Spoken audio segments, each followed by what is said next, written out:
नमस्ते एकवक्त्रे सिगेश्वालशुके शुपे वामरूपे कपालदगणे सर्वाभरणभूषिते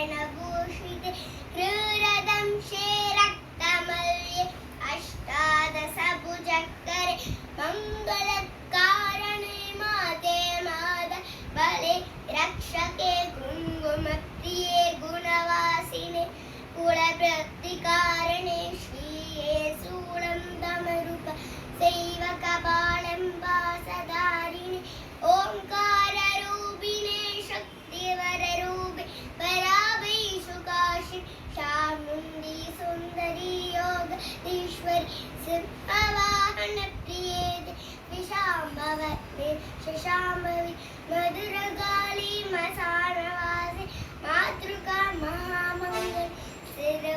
सिरवाचूर्वासप्रि श्रीक्रवरमण्डिते पूर्णपुण्यदर्शने देवी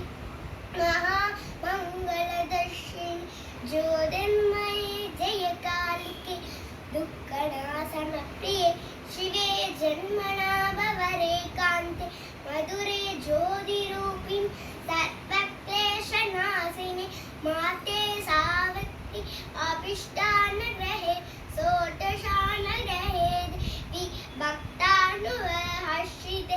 एकमासं शुक्रवारे सौभाग्यं कालिदर्शनं शुक्रसोम